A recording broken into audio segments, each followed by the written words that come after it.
Nobody ever looked at Nolitando twice. Big black woman on a delivery bike, wearing sneakers and carrying food.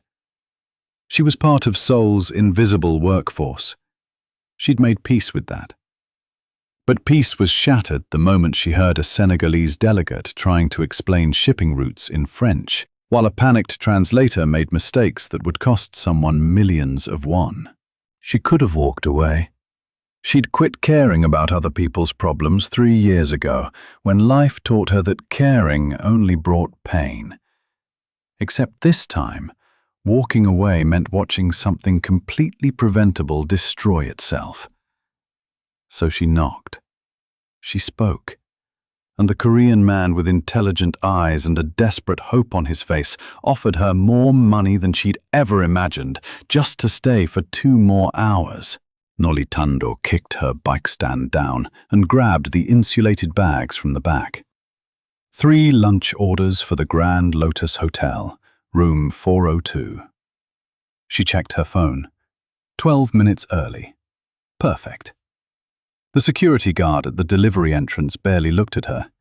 She was used to that. Big black woman on a delivery bike. Nobody ever looked twice. Sometimes that was a blessing. She took the service elevator up, humming a song her mother used to sing back in Harare. The hotel smelled like expensive soap and fresh flowers. Her sneakers squeaked on the marble as she walked down the hallway looking for the right room. That's when she heard the shouting. Not angry shouting, more like panicked. Coming from behind a large wooden door marked Conference Room B. Nolitando slowed down. This wasn't her business. She had learned that lesson the hard way in Seoul. Keep your head down, deliver the food, collect your money, go home. But then she heard it. A man speaking broken French trying to explain something about shipping routes. Another man responding in worse French, clearly confused. A third voice in English saying, No, that's not what he means. Nolitando winced. Oh, that was bad. The English translator had just made it worse. She stood there, bags in hand, listening. The French speaker was from Senegal. She could tell by his accent. He was trying to say the shipment would arrive on the 15th, but the translator kept saying 50. Completely different meaning. This is a disaster, someone said in perfect Korean. Male voice, calm but tight, like he was holding back frustration. Where is Kim? Where is anyone who can actually help us? Sir, the subway is down. There was an accident near Gangnam Station. Nobody can get through. Traffic is completely stuck. We have delegates from 6 countries in this building right now. We have exactly 2 hours to finalize these agreements, and nobody can understand each other. Nolitando bit her lip. Not your problem, she told herself. Walk away. The French speaker tried again. This time the translator told the Korean businessman that the shipment would be late by 50 days, instead of arriving on the 15th day of the month. She heard chairs scraping, voices getting louder. Oh, for heaven's sake! Nolitando knocked on the door. Silence inside. She knocked again. The door swung open. A young man in a crisp white shirt stared at her. Delivery entrance is downstairs. You're not supposed to be on this floor. I have your lunch order, Nolitando said in Korean. Room 402. But I think maybe you're in here. We didn't order food. Someone did. Name is Park. The young man looked annoyed. Fine, leave it outside. Wait, Nolitando said. She couldn't believe she was doing this. The man speaking French, he's trying to say the shipment arrives on the 15th, not 50. Not 50 days late. He means the 15th day of this month. Every person in that room turned to look at her. There were about 12 people inside, sitting around a huge table covered in documents and laptops. Right at the head of the table sat a man who made Nolitando forget what she was going to say next. Not because he was handsome, though he was. Not because he looked important, though he clearly was. It was his eyes. Sharp, intelligent, and right now completely focused on her. "What did you say?" he asked in Korean. "The translation is wrong." Nolitando replied, still in Korean. "The French speaker, he's from West Africa, Senegal, I think. He's saying 15, which is 15, but your translator keeps hearing 50, which is 50. Easy mistake if you're not used to the accent." The man at the head of the table stood up slowly. "You speak French?" "Yes." "Say that again to him, in French." Nolitando looked at the Senegalese delegate and switched languages. "Excuse me, sir. You were saying the shipment arrives on the 15th of this month, correct? Not the 50th day." The man's face lit up. "Yes, yes, exactly. Finally, someone who understands." She turned to the Korean businessman and translated properly. His expression didn't change much, but something flickered in his eyes. Relief, maybe. "Who are you?" he asked. "Nobody, just delivering lunch." "You're clearly not nobody." Before Nolitando could respond, another delegate started speaking rapidly in Swahili, frustrated and ready to leave. He was saying the whole meeting was a waste of time, that he was going back to Tanzania, that these people couldn't even get basic facts straight. "Wait," Nolitando said in Swahili. "Please wait. There was just a confusion with the French translation. The Korean businessman here, he actually agrees with your terms. The problem is just the interpreters couldn't get here today because of the subway accident." The Tanzanian delegate stared at her. "You speak Swahili?" "Yes, sir." "Where are you from?"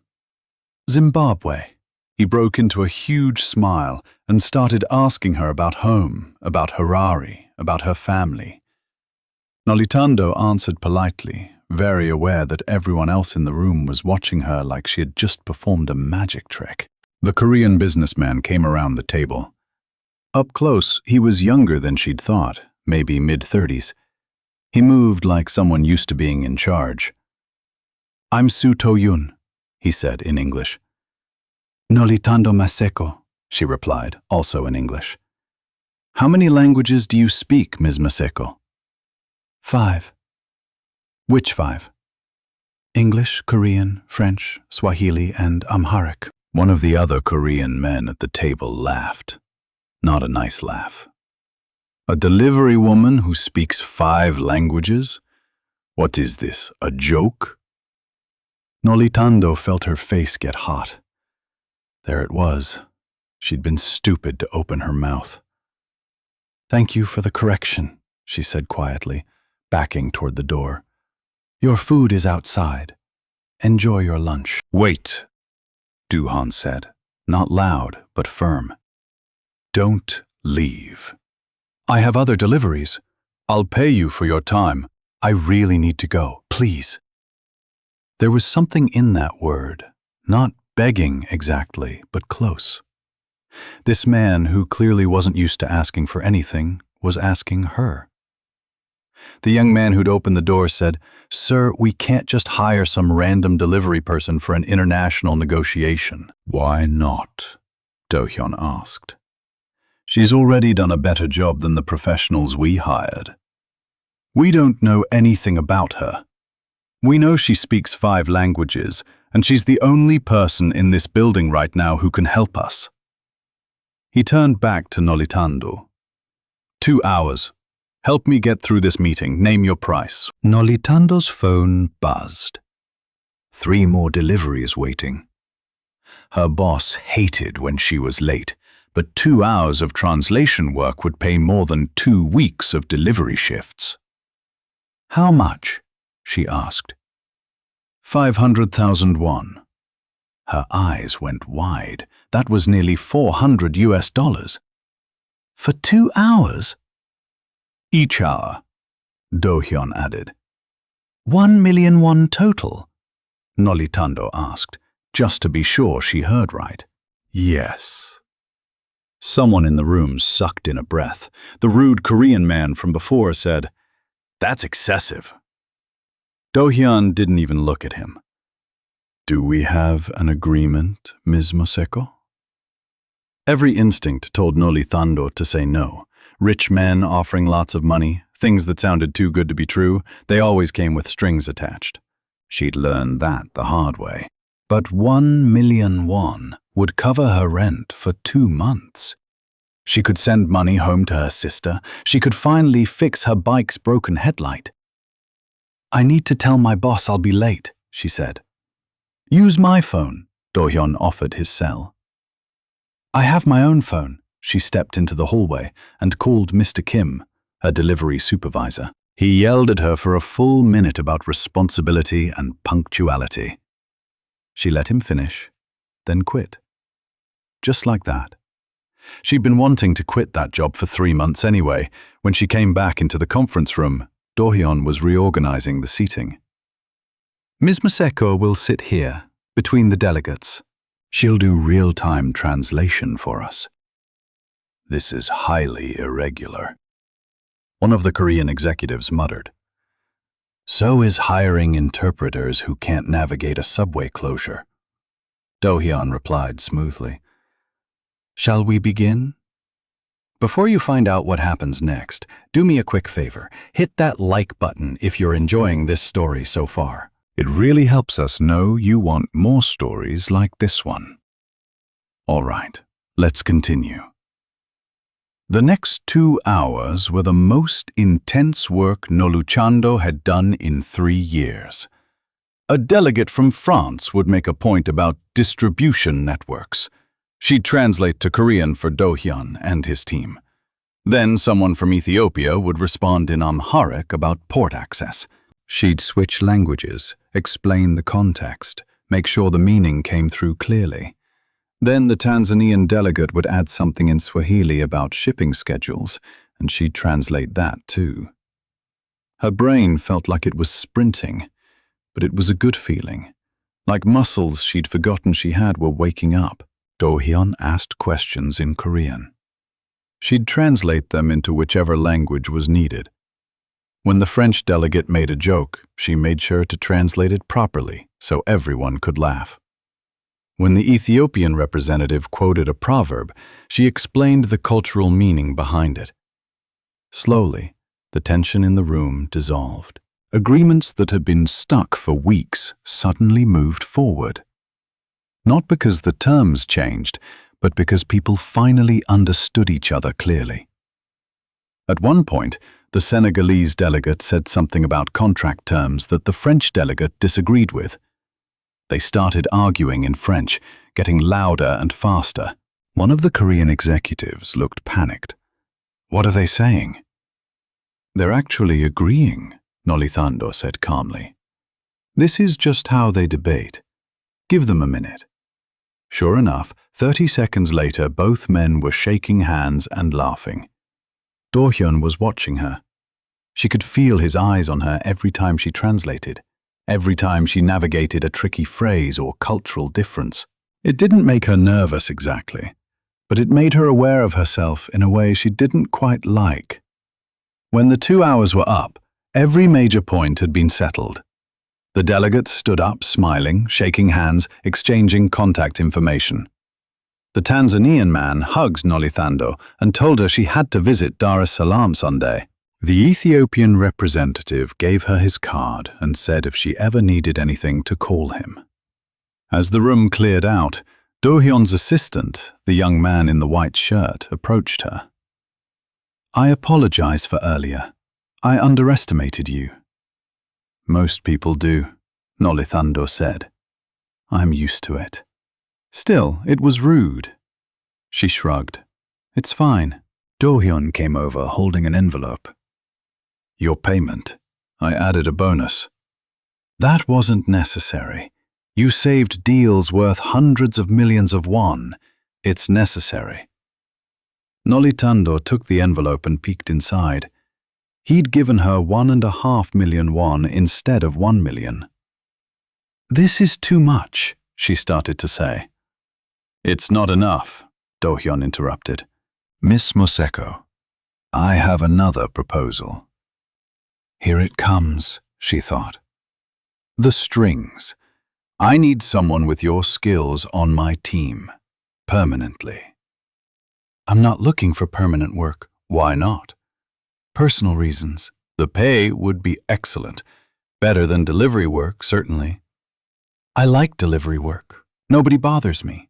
I'm outside all day. I'm my own boss. You just quit your delivery job. I'll find another one. Duhan tilted his head slightly. You're deliberately working below your skill level. Why? That's really none of your business, Nolithando said, trying to keep her voice polite. You're right. I apologize. He pulled out a business card. But if you change your mind, call me, even for temporary work. I have a feeling I'll need you again. She took the card just to be polite. Thank you for the opportunity, Mr. Esso. Duyan is fine. Mr. Esso is more appropriate. The corner of his mouth lifted, almost a smile. Formal and cautious. Smart. Survival skills, Nolithando corrected. In Seoul? Everywhere. She bowed slightly, the polite Korean way, and headed for the door.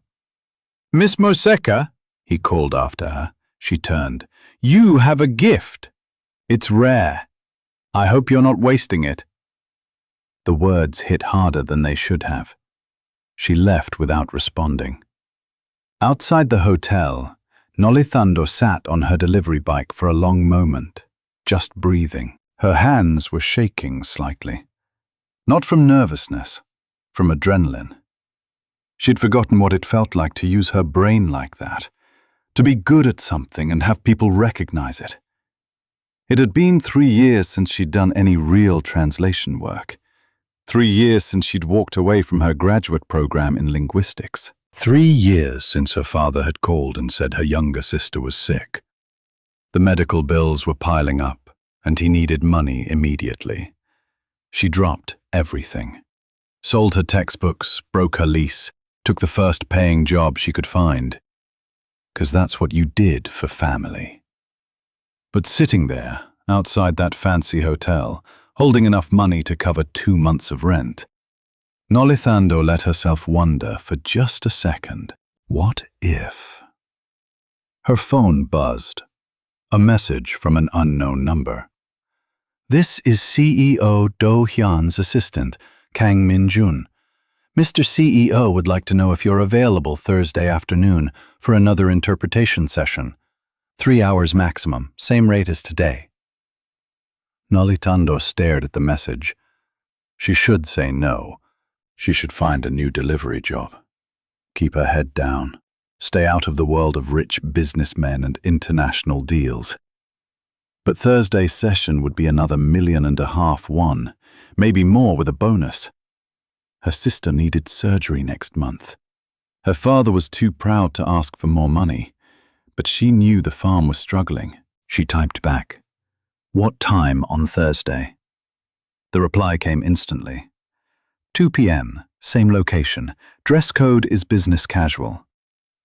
Business casual? Nolithando almost laughed. The nicest thing she owned was a black dress she wore to church sometimes.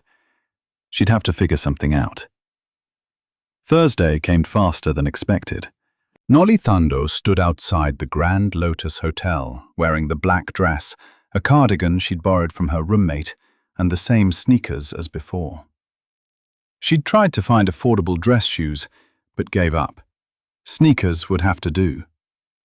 The security guard recognized her this time. Delivery? Meeting. His eyebrows went up, but he waved her through. This time she took the main elevator, not the service one. A couple got in on the 3rd floor, took one look at her, and moved to the far corner. She pretended not to notice. Conference room B was already full when she arrived, but these weren't international delegates. These were all Korean businessmen, about 20 of them, and they all turned to stare when she walked in. Do Hyun was standing at the front. He nodded at her. Miss Masuka, thank you for coming. You said 2 p.m. You're punctual. I appreciate that. He gestured to the room. Change of plans. Today isn't interpretation. It's more of an introduction. Noruthando's stomach dropped.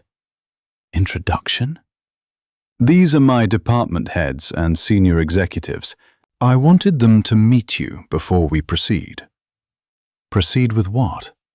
Your employment contract. I didn't a contract. Not yet, Do-hyun said calmly. But I'm optimistic. One of the older men at the table cleared his throat. Mr. So, with respect, this seems premature. We know nothing about this woman.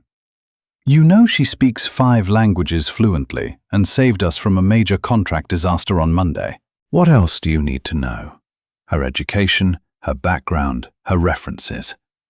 Do-hyun looked at Norutando. May I share your credentials?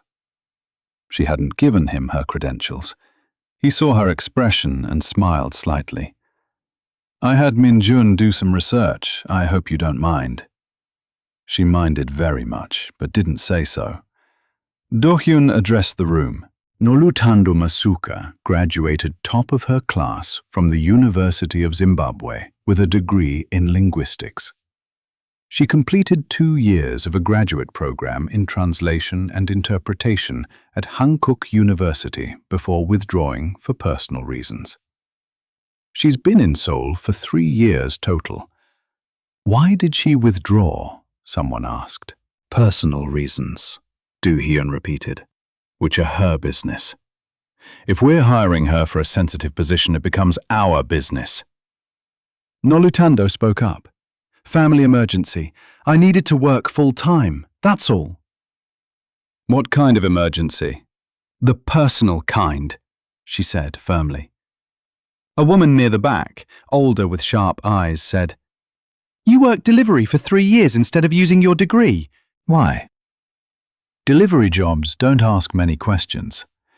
They pay weekly. I could send money home right away. Where is home? Zimbabwe. You send money back to Zimbabwe every week. Every month. The woman nodded slowly, like this confirmed something. Family obligations? Yes. One of the younger executives leaned forward. Can you prove you speak all 5 languages? Do-hyun's jaw tightened. She already proved that on Monday. I wasn't there Monday. I'd like to hear for myself. Noruthandu looked at Do-hyun. He nodded slightly. She took a breath and spoke in English first. My name is Noruthandu Moseko.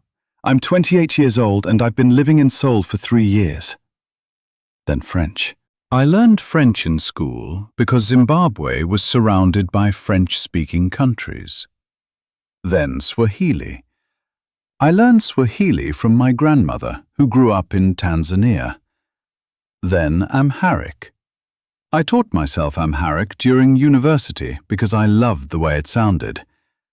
Finally, Korean. And I learned Korean by living here and refusing to only speak English. The room was silent. The young executive sat back. That's impressive. It's necessary, Noruthandu corrected. Languages aren't a party trick. They're survival. The sharp-eyed woman smiled. I like her. With respect, Director Choi, liking her isn't the issue, one of the older men said. This is a highly sensitive organization. We deal with confidential international contracts. We can't just bring in someone from off the street. She's not from the street, Do-hyun said. His voice was still calm, but something in it made everyone pay attention. She's a highly qualified professional who's been underemployed because she had to prioritize immediate income over career development. That doesn't make her less qualified. It makes her pragmatic. It also means she has financial pressures, the older man countered. Financial pressures make people vulnerable to bribes. Norutando felt her face burn. I'm standing right here. If you have questions about my integrity, ask me directly. The man turned to her. Fine. If someone offered you 10 million won to share confidential information, would you take it? No. 20 million? No. Everyone has a price. Then I guess you and I are different. Someone snorted, trying to hide a laugh. The older man's face reddened. Mr. So, I strongly advise against this hire. Noted, Do-hyun said. Anyone else have concerns? Director Choi spoke up. What's the proposed position? International Communications Specialist. She'd handle all interpretation and translation for our overseas contracts. Salary? Negotiable. Travel requirements? Occasional. Most meetings are here in Seoul. Director Choi looked at Nolu Tando. Would you be willing to sign a comprehensive non-disclosure agreement? Yes. Would you be willing to undergo a background check? Yes. Would you be willing to take language proficiency tests administered by an independent agency? Yes. The director smiled. Then I don't see the problem. 3 other people at the table nodded in agreement. The older man who'd questioned her stood up. This is a mistake, mark my words. Bringing in an outsider with no loyalty to this organization will backfire. He walked out. Awkward silence. Do-hyun didn't seem bothered. Anyone else? No one moved. Good. Ms. Maseko, would you mind waiting outside for a few minutes? I need to discuss terms with my team. Nolu Tando went to the hallway and sat on a bench, her heart racing. What was she doing? This wasn't the plan. The plan was to keep her head down, work simple jobs, send money home, stay invisible. Taking a job with whatever organization this was, that was the opposite of invisible. And what kind of business was this anyway? International contracts, confidential negotiations, all these serious executives. It felt bigger than a normal company. The door opened. Min-jun, the assistant, poked his head out. He wants to see you. Just you and him. She went back in. The room was empty except for Do-hyun, sitting at the big table with a folder in front of him. They're gone? She asked. I sent them out. I want to talk to you privately. Nolu Tando sat down, leaving 2 chairs between them. Do-hyun slid the folder across. This is the contract we're proposing. Base salary of 70 million won per year, paid monthly. Benefits include health insurance, housing stipend, and performance bonuses, standard non-disclosure and non-compete clauses. 70 million won. That was almost 60,000 US dollars. More money than Nolu Tando had ever imagined making. That's too much, she said. It's market rate for someone with your skills. You don't even know if I'm good at this long term. You've seen me work once. Once was enough. What if I mess up? Then we'll deal with it. But I don't think you will. Nolu Tando opened the folder and scanned the contract. It looked legitimate. Standard employment terms, clear expectations, nothing hidden. Too good to be true, her instincts screamed. What's the catch? She asked. No catch. There's always a catch. Do-hyun leaned back in his chair. You want honesty? Please. This organization handles international business. Some of it is completely legal. Some of it exists in gray areas. Nothing violent, nothing that harms people. But not everything would stand up to intense government scrutiny. I need someone I can trust with sensitive information. Someone smart enough to understand context and discreet enough to keep their mouth shut. There it was. The truth. You're asking me to help you do illegal things, Nolu Tando said. I'm asking you to translate conversations. What people choose to do with those conversations is their business. That's a convenient way to avoid responsibility. Maybe, but it's also reality. She should walk away. She knew she should. Why me? She asked instead. You could hire professional interpreters who already work in these gray areas. Professional interpreters talk.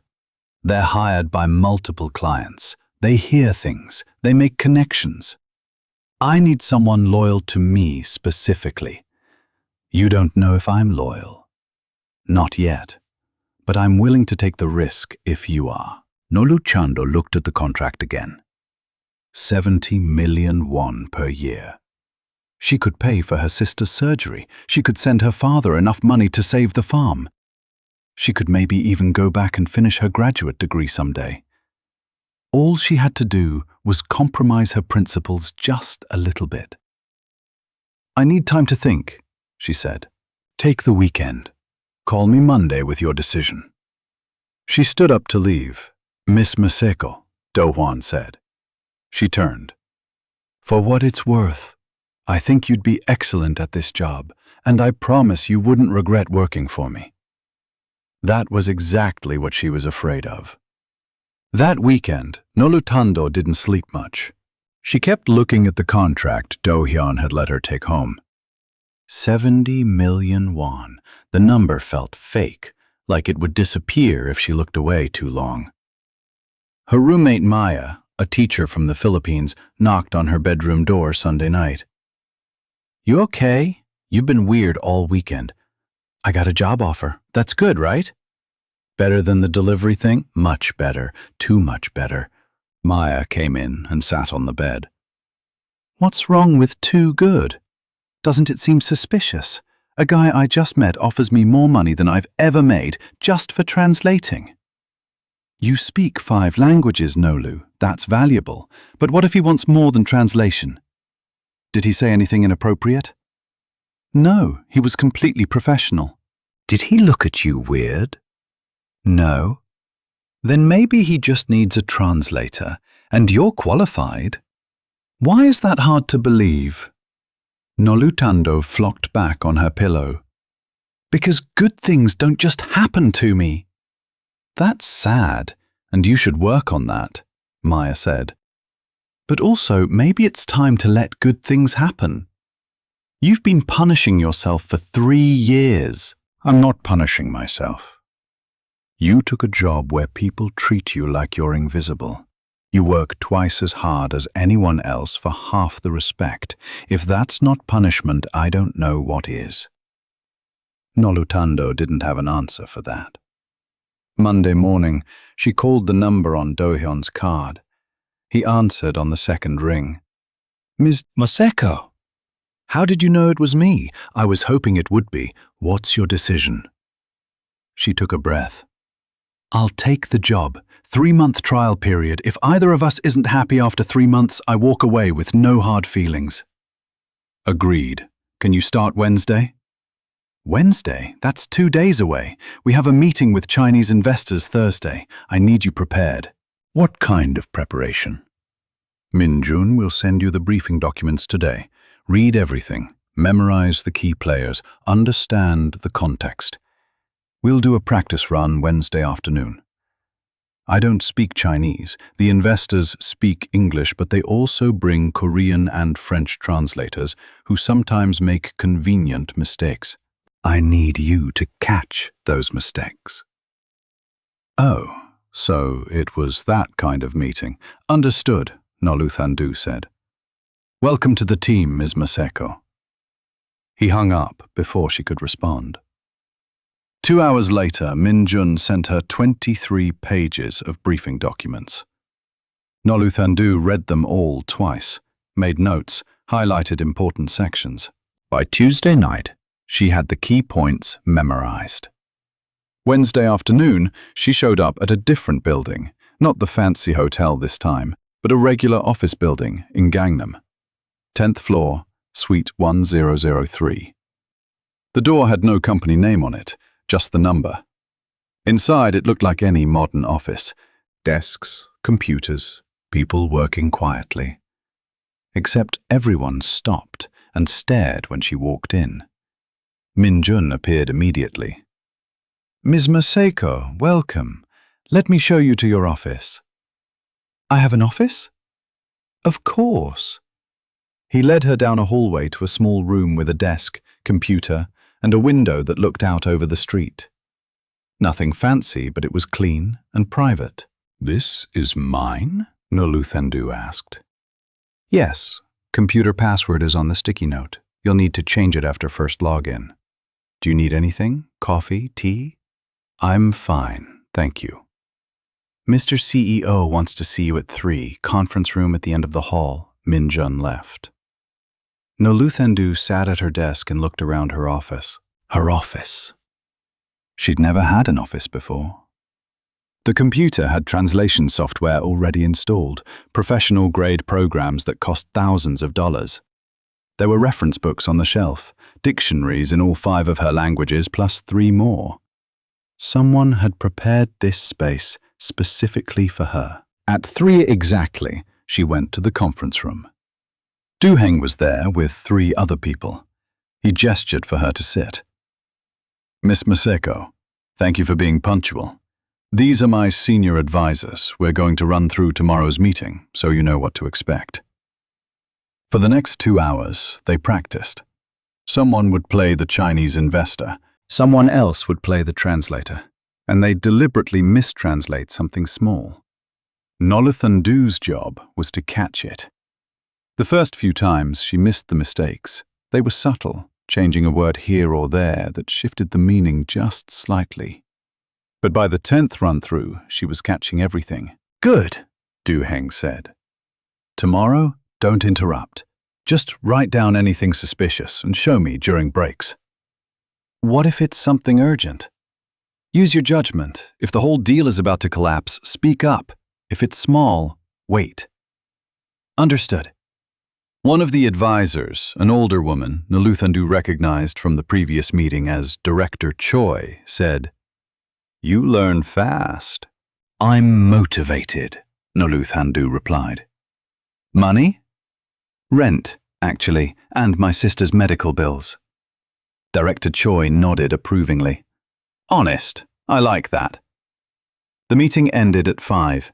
Noluthandu gathered her notes to leave. Miss Maseko, Do-hyun said. A moment. The others filed out. They were alone. How are you feeling about tomorrow? He asked. Nervous. Good. Nervous people pay attention. What if I mess up? Then we adjust. But I don't think you will. He said that with such certainty, like he could see something in her that she couldn't see in herself. Why do you trust me? Noluthandu asked. You barely know me. Do-hyun considered the question. I'm good at reading people. It's how I've survived this long. And when I met you, I saw someone who's smarter than she pretends to be, more capable than anyone gives her credit for, and too honest for her own good. Those are exactly the qualities I need. Too honest for my own good? You could have lied about your background, made up credentials, but you didn't. You told the truth, even when it made you look bad. The truth always comes out, eventually. Exactly. So why not start with it? Noluthandu smiled despite herself. You sound like my grandmother. Is that a compliment? The highest one I know. Something shifted in his expression, warmer, less guarded. Then I'll take it. Thursday's meeting went better than Noluthandu expected. The Chinese investors arrived with an interpreter who spoke Korean, but 3 times during the negotiation, the interpreter changed small details that would have benefited the Chinese side. Noluthandu caught all 3.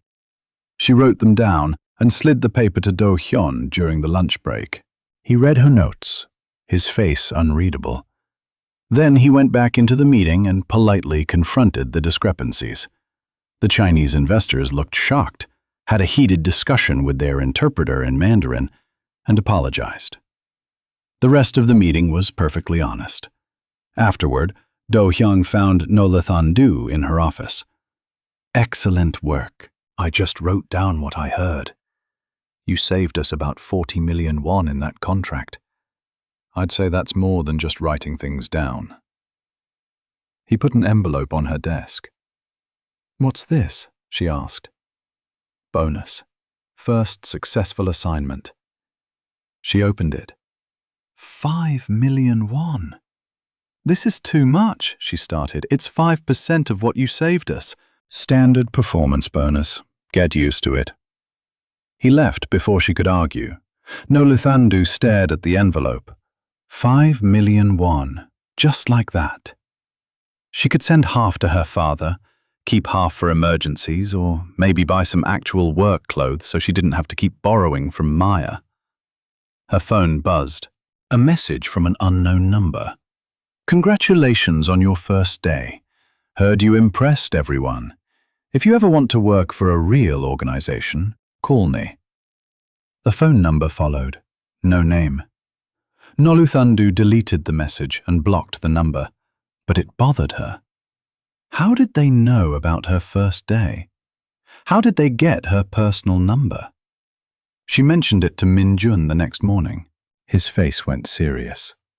Someone from a rival group, probably. Do you still have the message? I deleted it.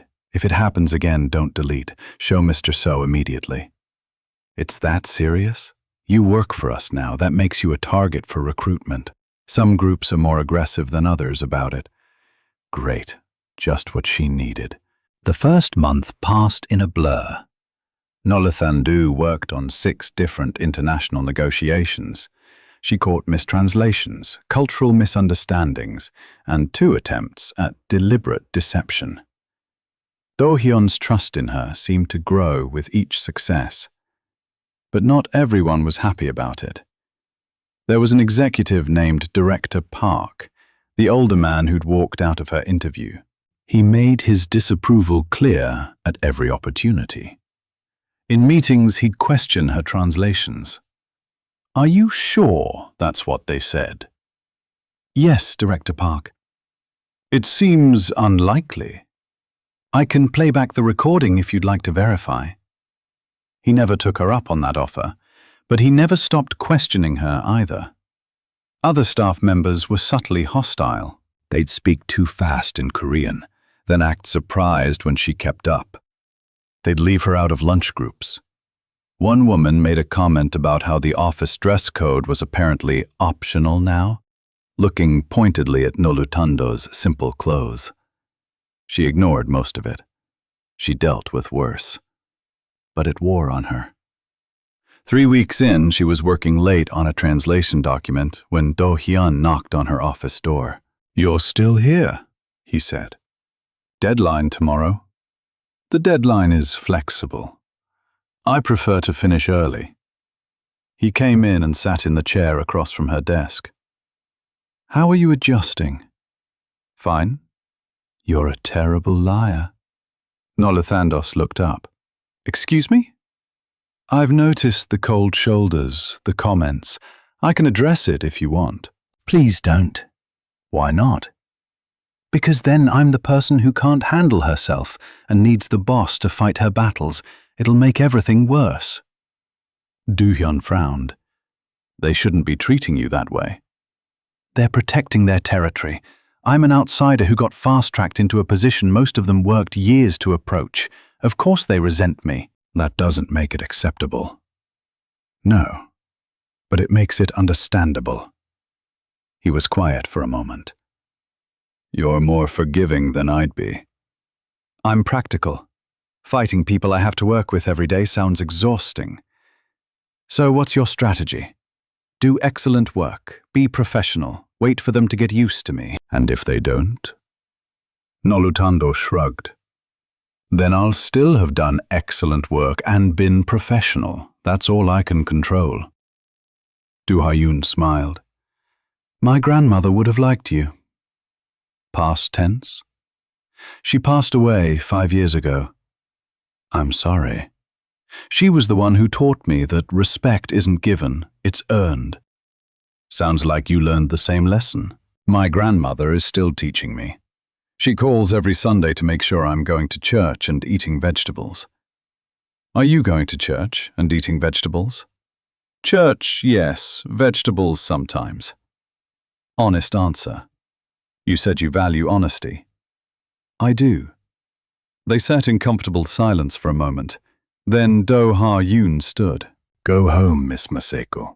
The translation can wait until tomorrow. I'm almost done. That's an order from your boss. You're very bossy for someone who claims to value honesty and independence. He laughed.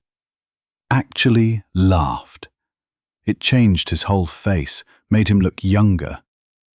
Fair point. I'm making a suggestion, not an order. But you've been here since 7 this morning. Rest is important. Fine. I'll finish this paragraph and leave. Good enough. He walked to the door, then paused. Nolutando? It was the first time he'd used her first name. It sounded different in his voice, careful and intentional. Yes? You're doing really well. I know it's not easy, but you're handling it with grace. I wanted you to know, I notice. He left before she could respond. Nolutando sat very still, her heart doing something complicated in her chest. No, she told herself firmly, absolutely not. He's your boss. He's rich and powerful and lives in a completely different world. This is a job, just a job. But her heart wasn't listening.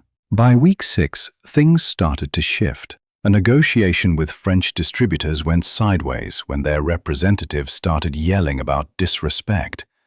Everyone in the room panicked, except Noluthandu. She calmly explained to Do-hyun that the Frenchman wasn't actually angry. He was from Marseille, and this was just how people from Marseille communicated passionately. She advised everyone to stay calm and let him finish. Sure enough, after his speech, the Frenchman smiled and said, "Now that we've cleared the air, let's make a deal." Director Choi pulled Noluthandu aside afterward. How did you know he wasn't genuinely angry? Body language, tone, regional dialect. People from different parts of France express themselves differently. I studied regional variations in grad school. That level of detail isn't in any of our briefing documents. I know. I can write better ones if you want. Director Choi stared at her. You want to improve our intelligence briefings? They're good, but they focus on business history. Cultural context is just as important for negotiations. Show me a sample. Noluthandu spent the weekend creating detailed cultural briefings for the 5 countries they dealt with most. She included communication styles, negotiation preferences, business etiquette, even which topics to avoid in small talk. Monday morning, Director Choi read them and immediately took them to Do-hyun. That afternoon, Noluthandu was called to his office. Director Choi showed me your briefings, Do-hyun said. I hope that's okay. I probably should have asked permission first. They're exceptional. This is exactly the kind of intelligence we need. Thank you. I want you to create these for every country we work with. I'll have Minjun get you the list. That's a lot of extra work. I'll adjust your salary. Another 10 million per year. 80 million won total now. Noluthandu felt dizzy. You don't have to do that, she said. You're providing value beyond your original job description. You should be compensated for it. Thank you. There's something else. Do-hyun leaned back in his chair. We're hosting an international summit in 2 weeks. Delegates from 8 countries. 3 days of negotiations. I want you to lead the interpretation team. Lead? But I've only been here 6 weeks. You're better than anyone else I have.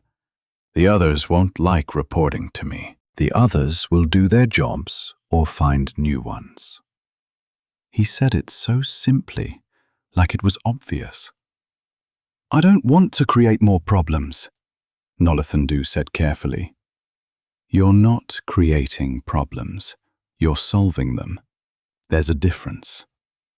Before you find out what happens at this summit, I need to ask you something. Are you enjoying this story?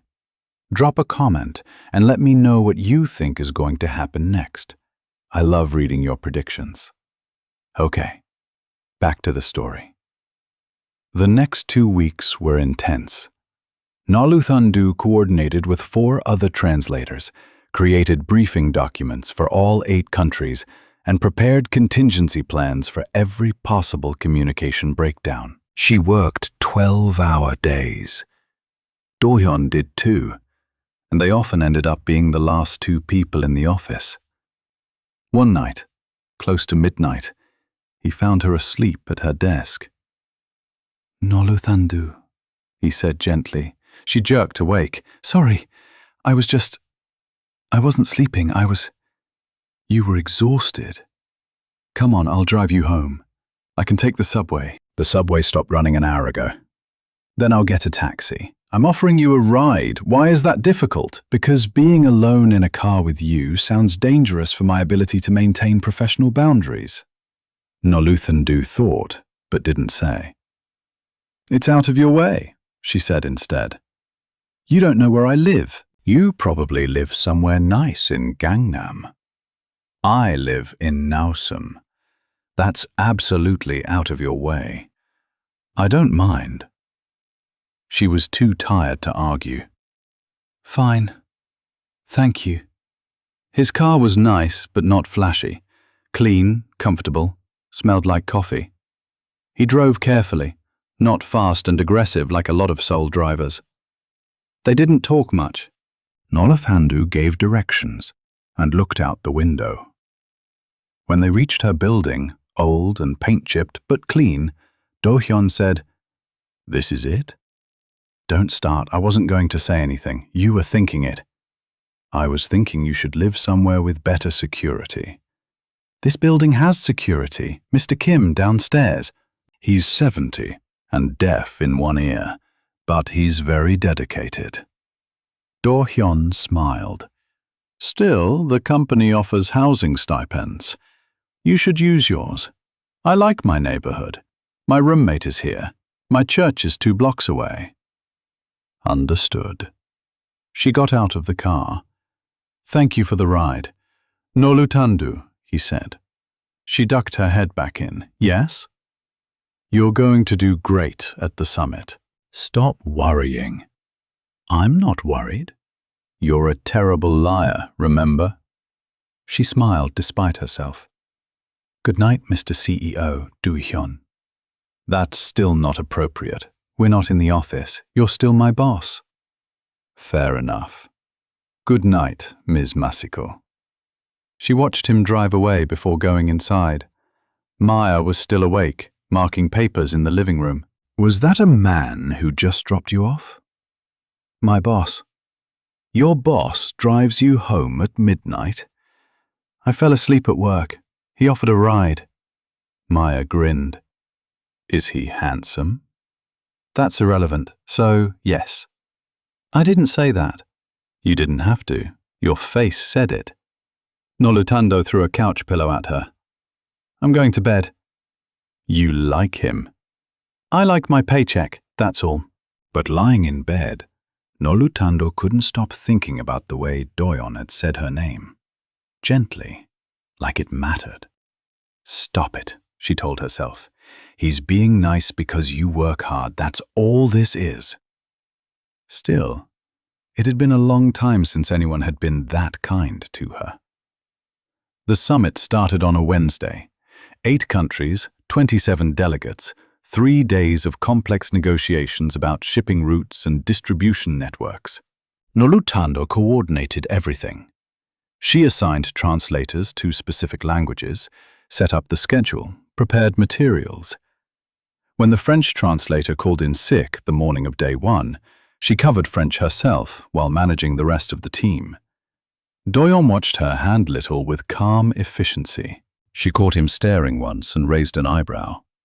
He just smiled and turned back to his conversation. Everything went smoothly until day 2.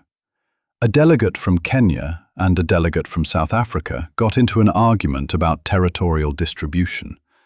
Both were speaking English, but the South African's accent was thick and the Kenyan kept misunderstanding him. The argument escalated. Voices got loud.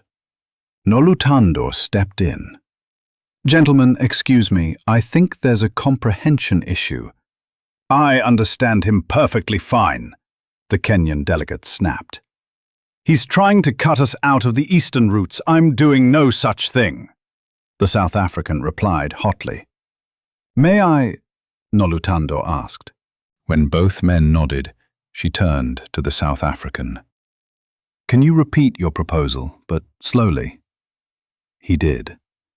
Noluthando listened carefully, then explained to the Kenyan delegate exactly what was being offered, clarifying the accent and the terms. The Kenyan's expression changed. "Oh, that's completely different from what I thought," he said. "Regional accents can be tricky," Noluthando said diplomatically. "I apologize," the Kenyan said to the South African. "I misunderstood." They shook hands. The negotiation continued. During the break, Director Park cornered Noluthando. "That was a lucky save, thank you. Don't let it go to your head. You're still very inexperienced." "I'm aware." "Mr. So favors you, but favor doesn't last. Performance does." "Then I'll keep performing." He walked away, looking annoyed that she hadn't been intimidated. Director Choi appeared at her elbow. "Don't mind him. He's bitter because his nephew applied for your position and didn't get it." "His nephew?" "Yes. Park thinks this job should have gone to family. He takes your success as a personal insult. That's not my problem." "No, but it's something to be aware of. Park is influential. He could make your life difficult if he wanted to." "More difficult than it already is?" Director Choi laughed. "Fair point. But seriously, watch your back. Not everyone here wants you to succeed." That night, Noluthando was gathering her materials when Doha Jun approached. "Dinner? Excuse me? You haven't since breakfast.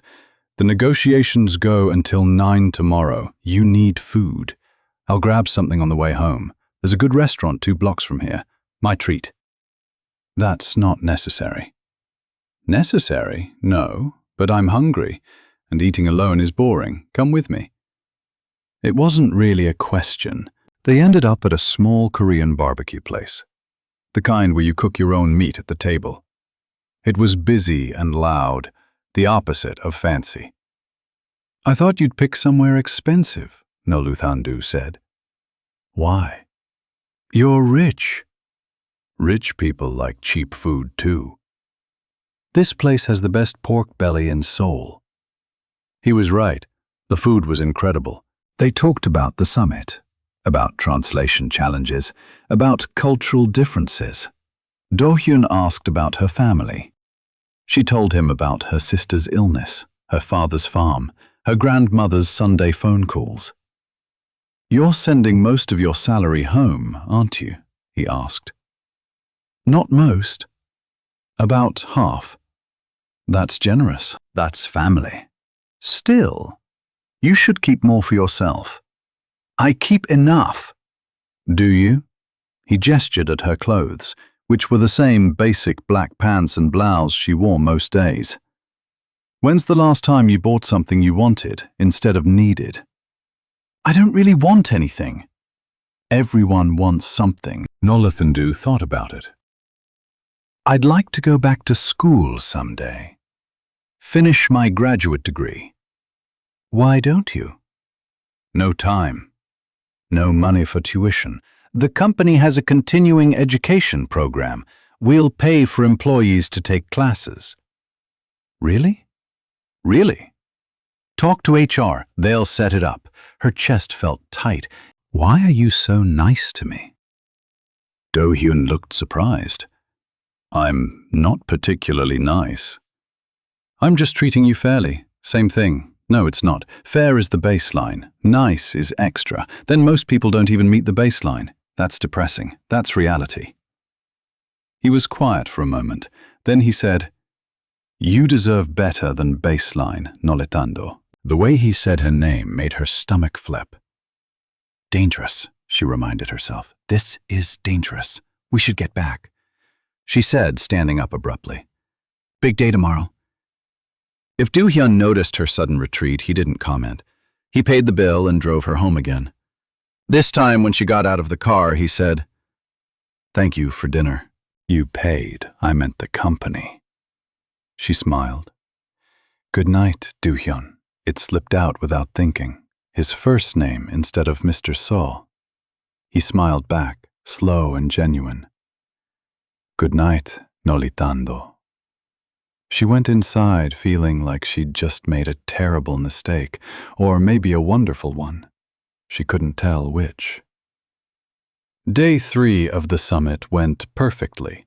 Every negotiation closed successfully. Every delegate left satisfied. Do-hyun's organization had just secured distribution agreements worth billions of won.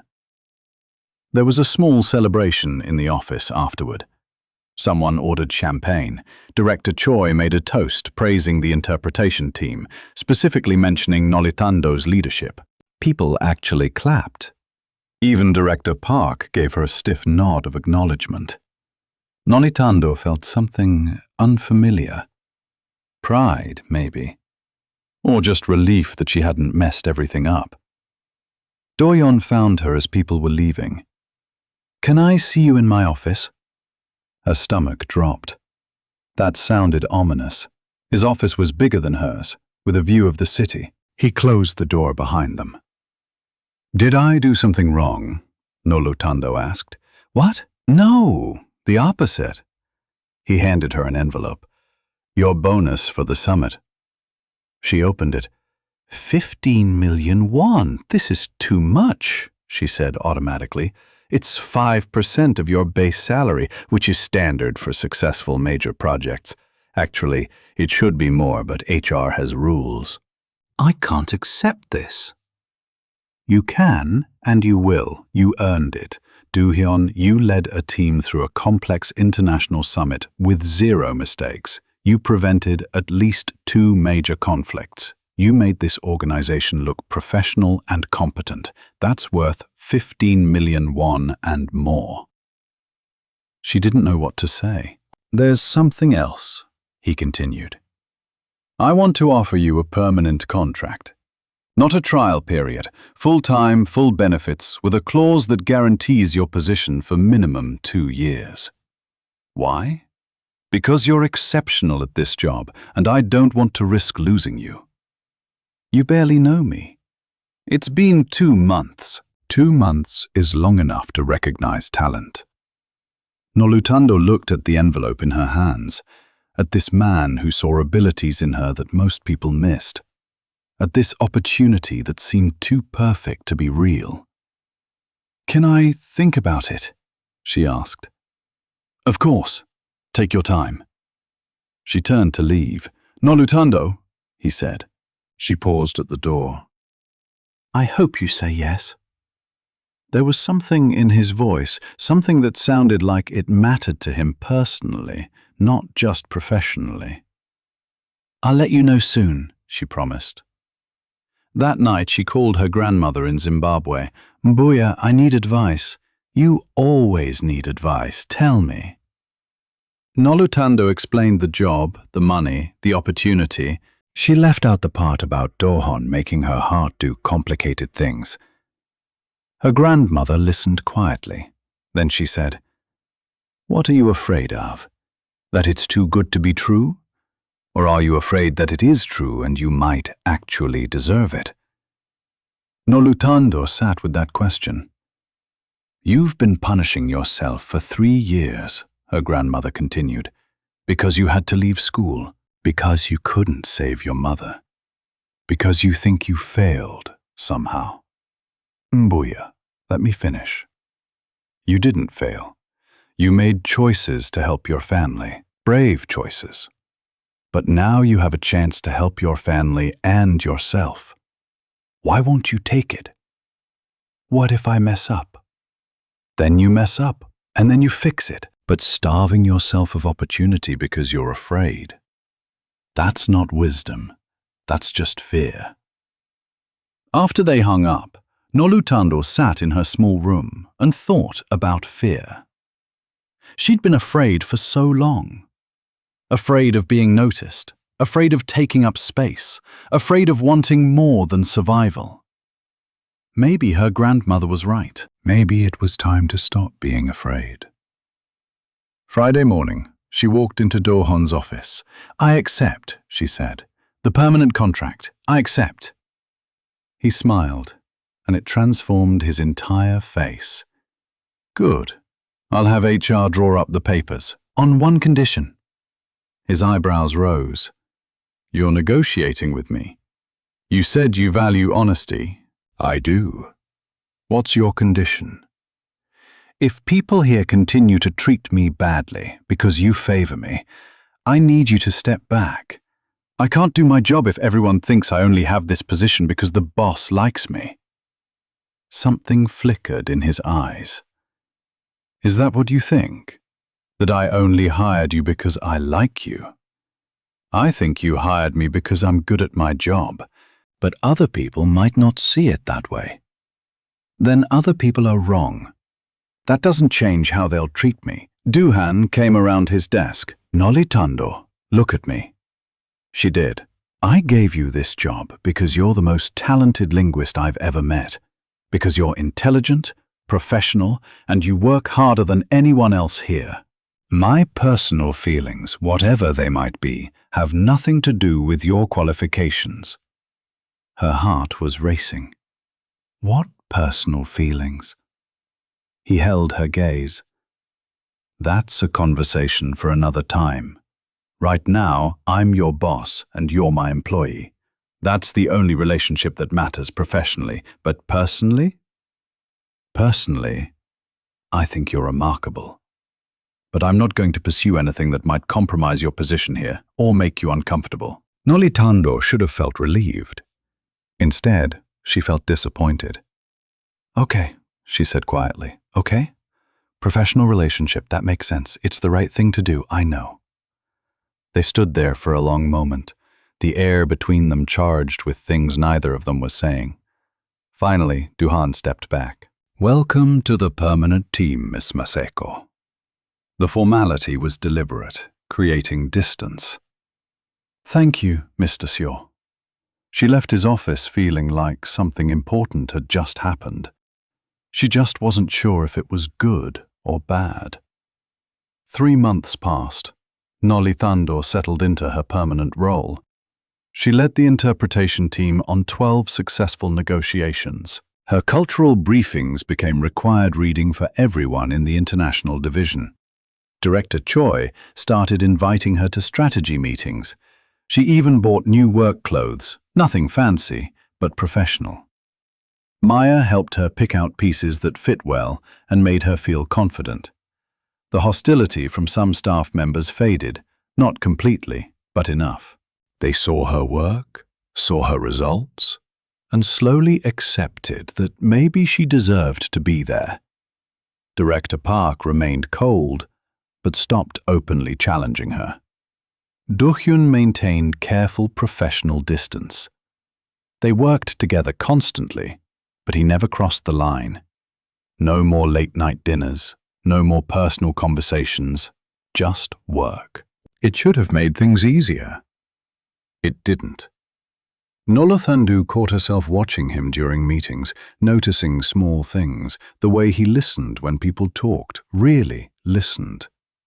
How he remembered details about staff members' lives, the quiet way he handled problems without drama, and sometimes she'd look up and find him watching her, too.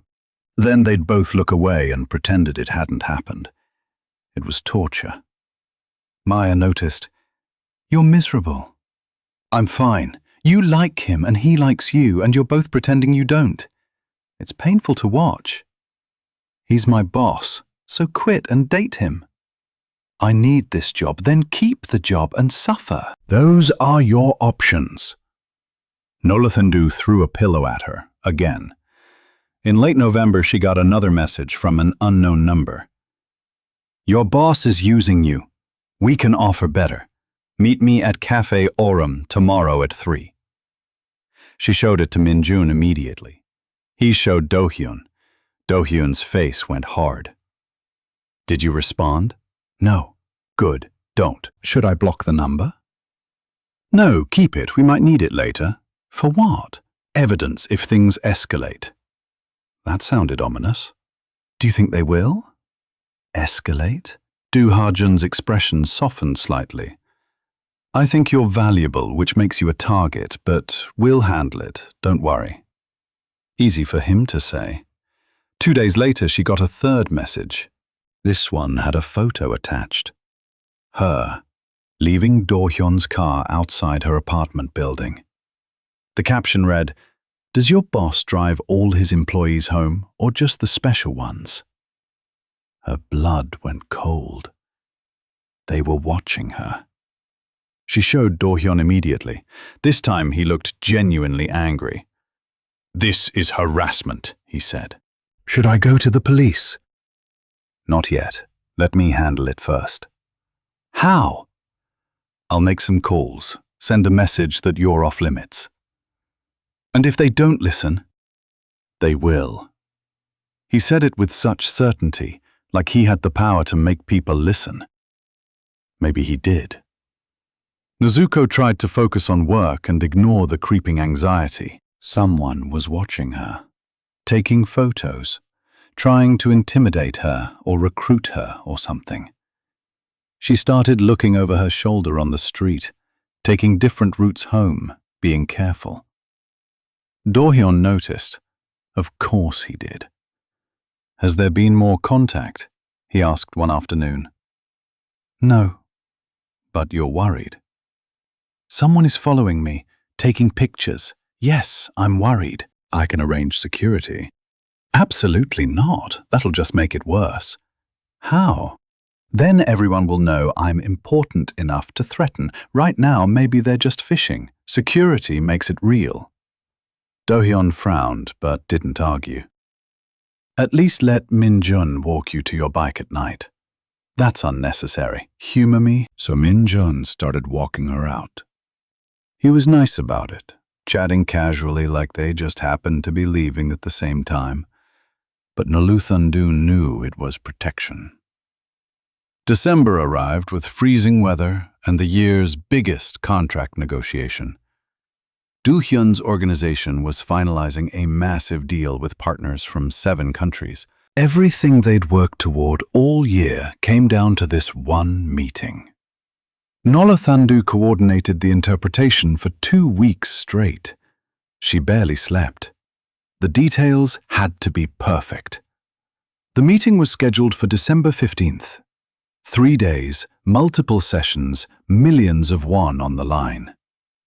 December 10th, everything fell apart. Noluthandu was eating lunch at her desk when Min-jun burst into her office. "Have you seen the news?" "What news?" He turned his phone toward her. The headline read, "International Negotiation Scandal, Interpreter Accused of Deliberate Mistranslation." Below it was her photo and audio clips. Noluthandu's hands started shaking. "What is this?" "Someone leaked edited recordings. They made it sound like you've been mistranslating on purpose to benefit certain parties." She clicked the article.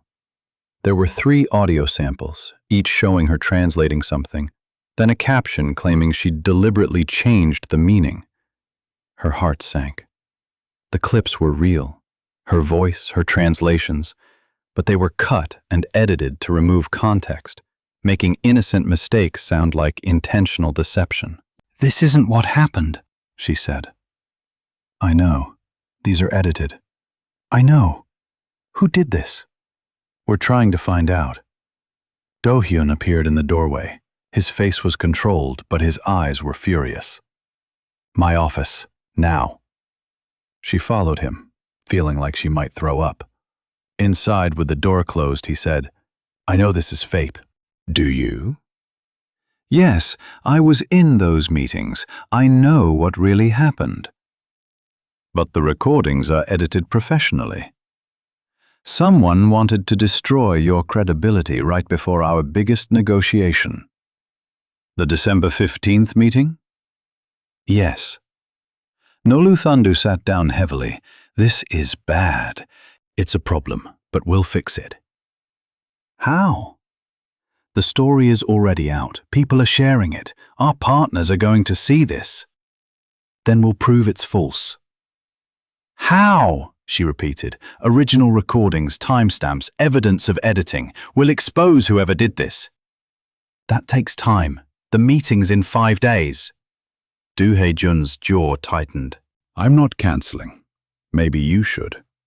If the partners think I've been manipulating translations, they won't trust anything I say. So we bring in other interpreters. On 5 days' notice, for 7 languages. He knew she was right. The meeting was too complex, too important. They needed her. We prove your innocence before the 15th, he said firmly. That's not enough time. Then we work faster. Director Choi joined the investigation. She pulled all the original recordings from the meetings in question. Min-jun analyzed the leaked audio files for signs of editing. Noluthandu listened to the clips over and over, trying to figure out what had been changed and why. The media attention got worse. Reporters called her phone.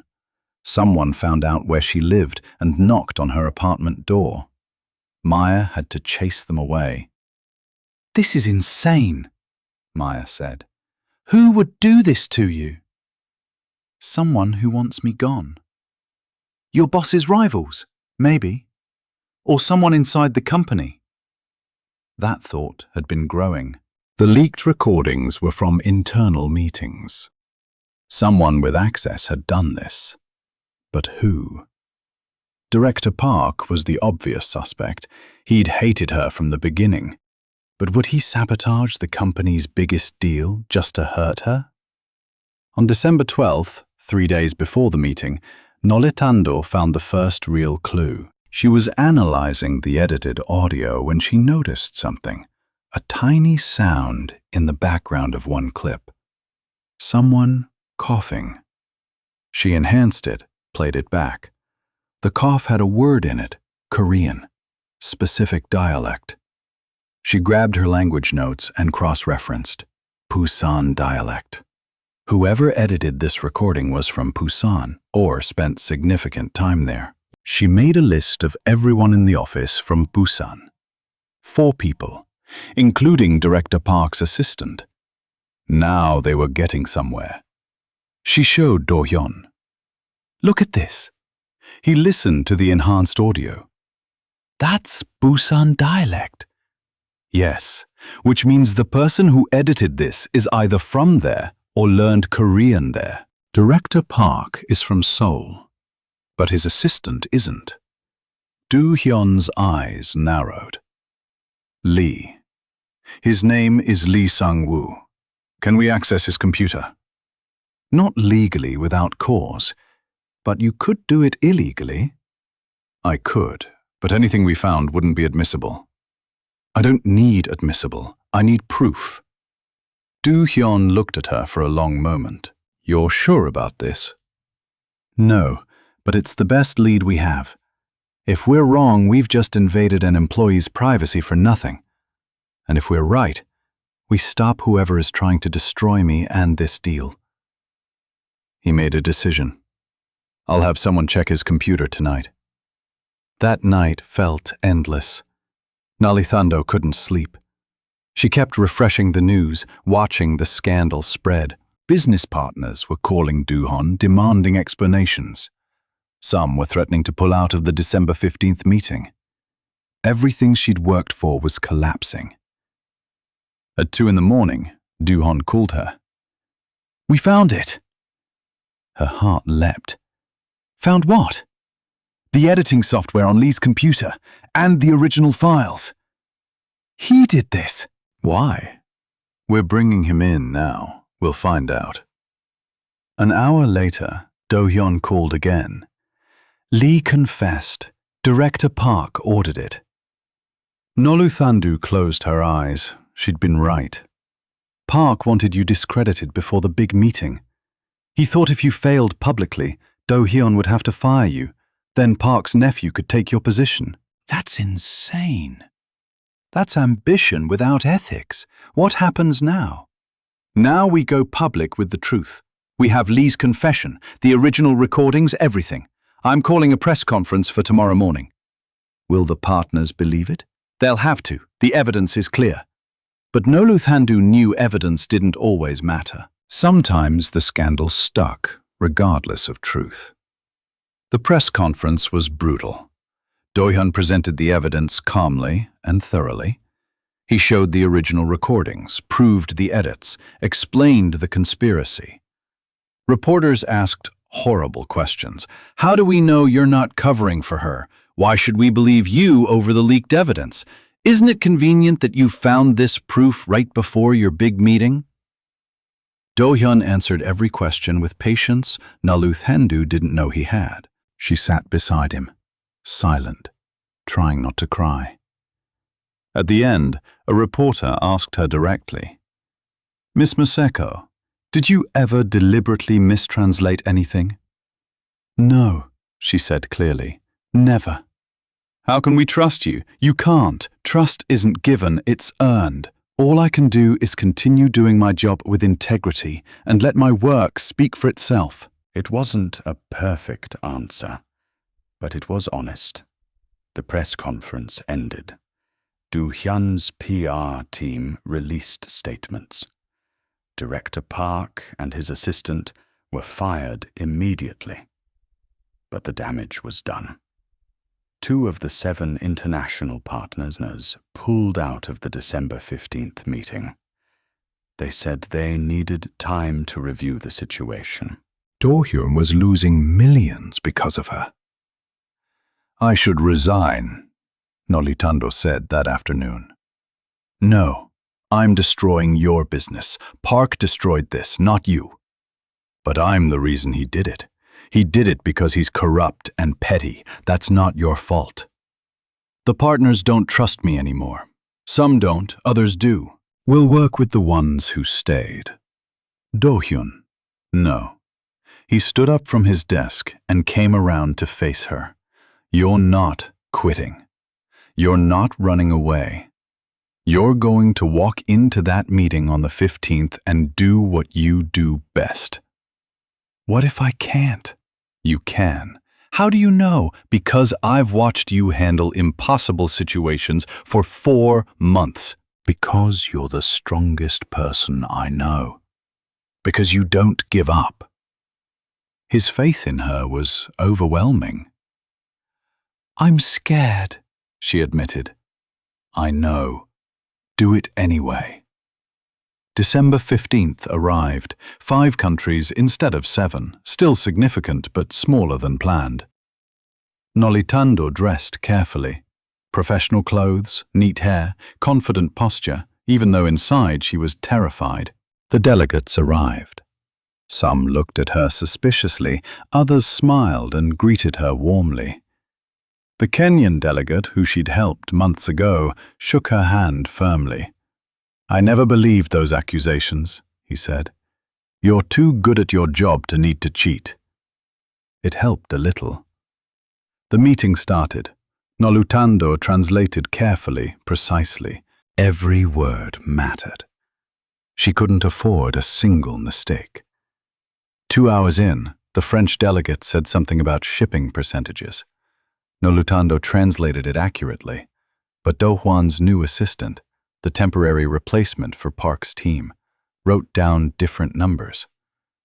Nolutando noticed immediately. "Excuse me, those numbers are incorrect." The assistant looked annoyed. "I wrote what I heard. You heard wrong. He said 30%, not 13%. Are you sure?" "Yes." The French delegate confirmed it. 30%. The assistant corrected the notes, looking embarrassed. It was a small moment, but it mattered. It showed that Nolutando's skills were real, that she caught things others missed, that she was valuable. By lunch, the tension had eased. By afternoon, delegates were asking her cultural questions. trusting her insights. By the end of day 1, 2 of the deals were finalized. Day 2 went even better. The Ethiopian representative brought up a concern about port access. Nolutando translated, then added context about regional politics that helped everyone understand the real issue. The Senegalese delegate made a joke in French. Nolutando translated it, and everyone laughed.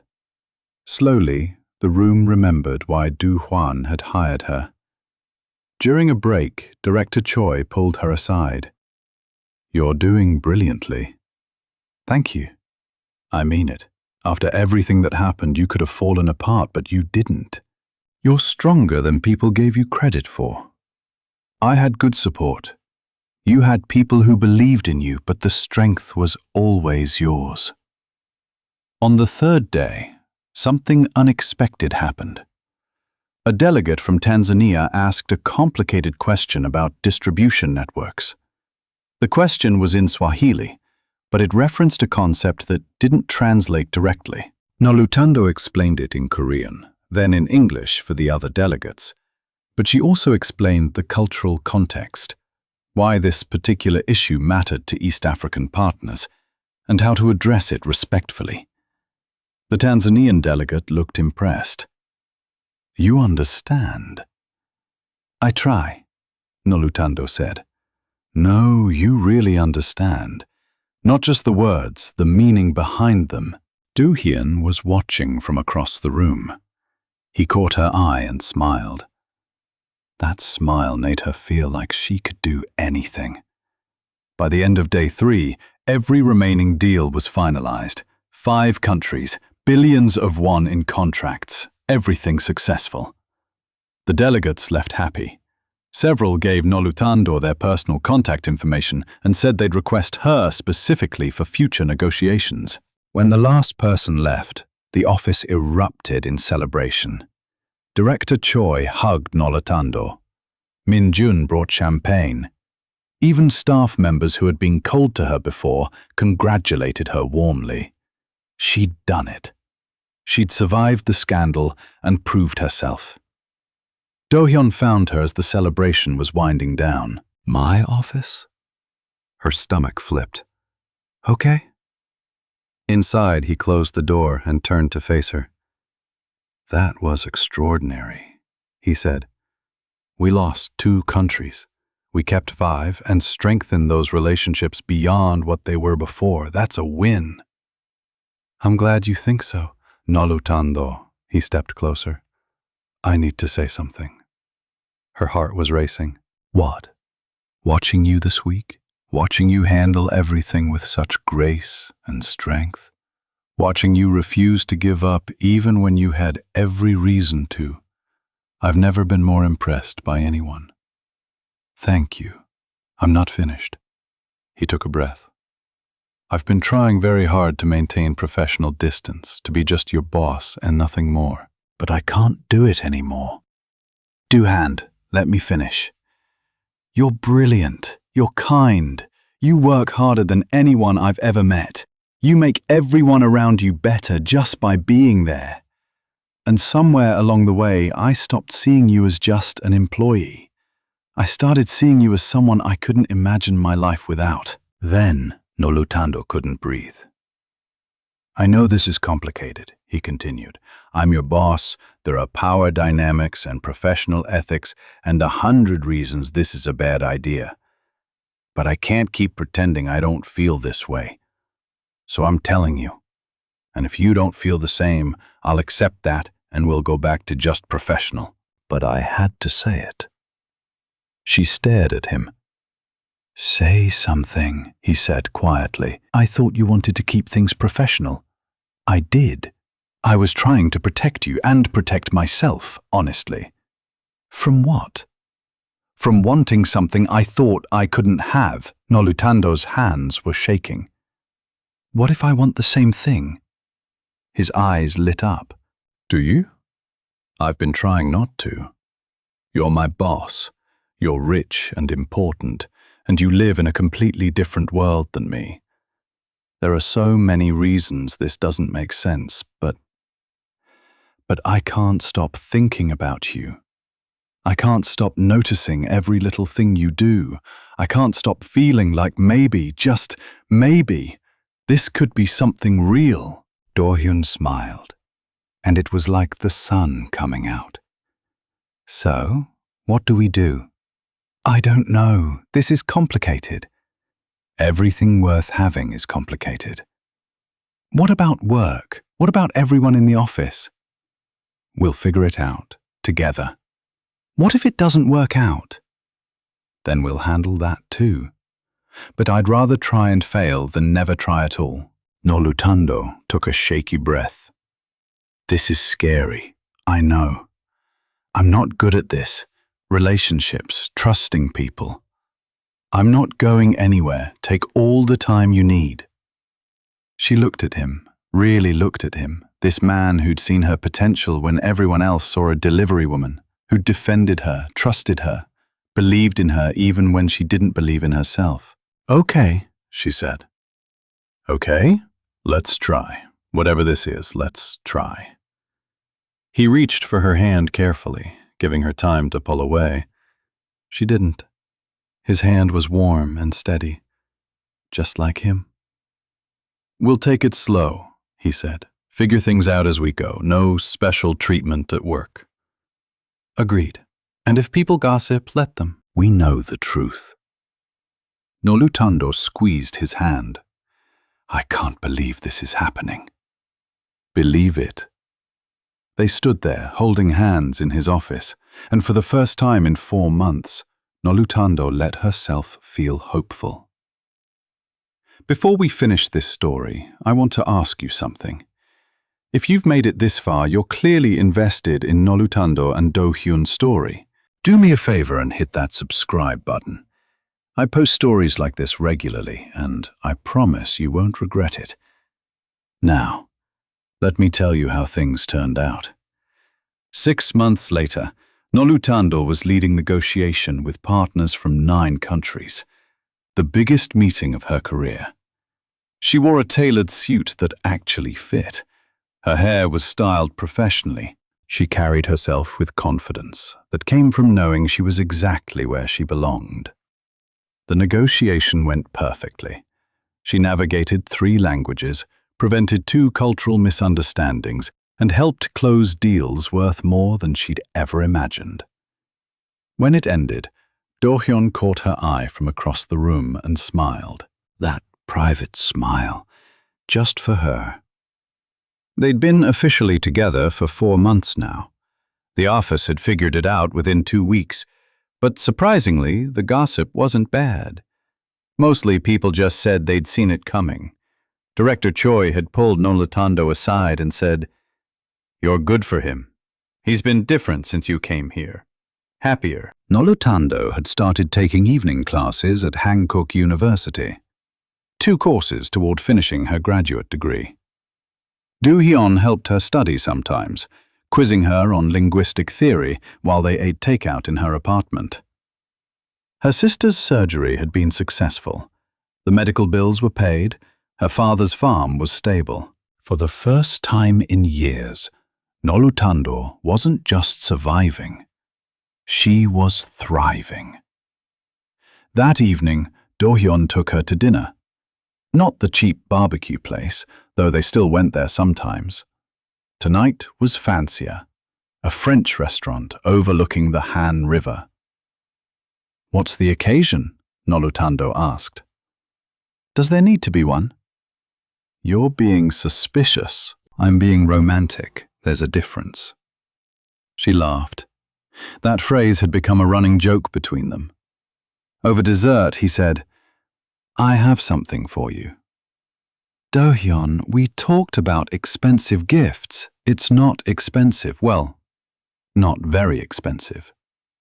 He handed her a small box.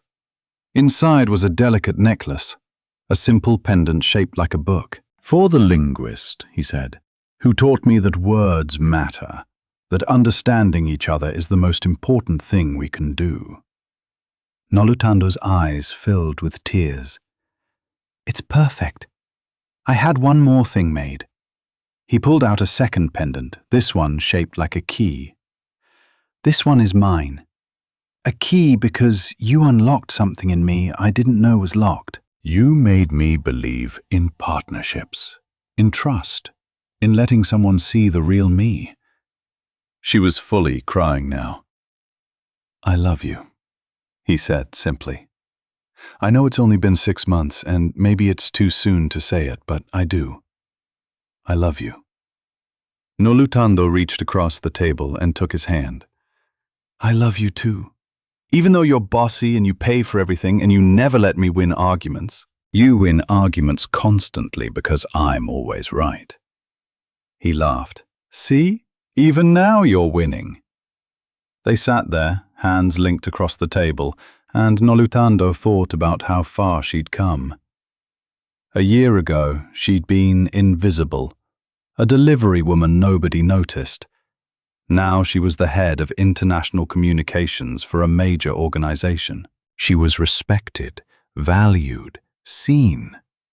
And she was loved not despite who she was, but because of it. What are you thinking? Du Haiyan asked. That I'm happy. Really, truly happy. Good. You deserve to be. So do you. Then we're both lucky. He was right, they were. Nolutando had learned that worth wasn't about what you looked like or where you came from or what job you had. Worth was about showing up, doing your best, being honest, helping others. And sometimes, if you were very lucky, worth was about finding someone who saw all of you and loved you anyway. She squeezed Tohon's hand. He squeezed back. And in that moment, everything was exactly right. The woman everyone had overlooked had become the person everyone depended on. The delivery writer who spoke 5 languages had become the voice that connected countries. The girl who'd been afraid to take up space had become the woman who filled every room she entered with intelligence, grace, and quiet strength. And the boss who'd been looking for a translator had found something much more valuable. He'd found a partner, an equal, someone who challenged him and supported him and made him better. Together, they were building something real. Not perfect. Real relationships never were, but honest and strong and full of possibilities. Nolutando looked out at the Seoul skyline. The city that had felt so foreign 3 years ago, now it felt like home. And sitting across from her was the man who'd helped her see that she'd been home all along. She just needed to believe she deserved to be there. Thank you so much for staying with Nolutando and Do Hyun's story until the end. If this story touched your heart, made you smile, or gave you butterflies, please subscribe to this channel. I create stories about people who refuse to give up, who fight for their dreams, and who find love in unexpected places. Hit that subscribe button and the notification bell so you never miss a story.